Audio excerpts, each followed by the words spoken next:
Okay, here we go.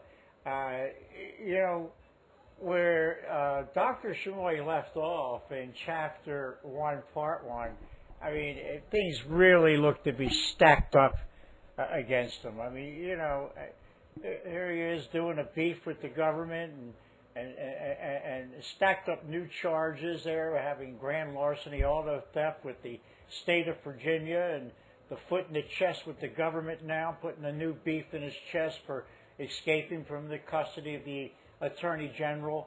And we wanted to put a segment into Dr. Shumoy's life called "What are the odds of this?" or "What are the odds of that?"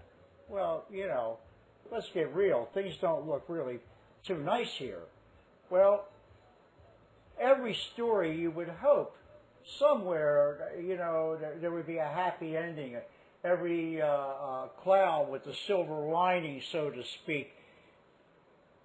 I have to tell you, from the memory banks, on January 7th, 1972, the state of Virginia decided to null process and drop the charges of grand larceny, auto theft against Shumoy because there was a competency issue here and they just didn't want to fuck with it.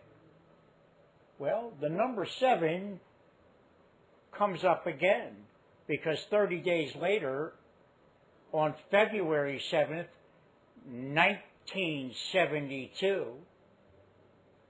in federal court, for the USA versus Dr. Shumoy, so to speak, for escaping from the custody of the Attorney General. What are the odds of this? After the only testimony of only one witness, Dr. Morvisser, Dr. Shumoy was acquitted. He was found not guilty by reason of insanity. Isn't that neat? Now, what are the odds of this?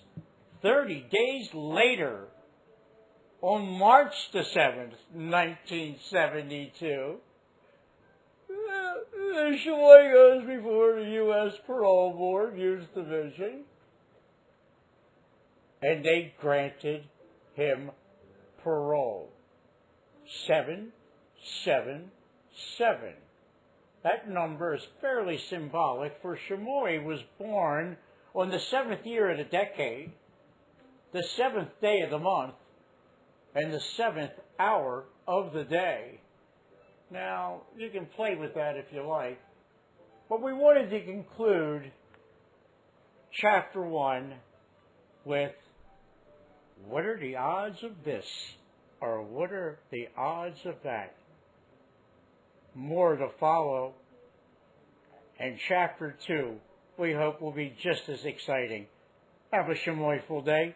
Cut!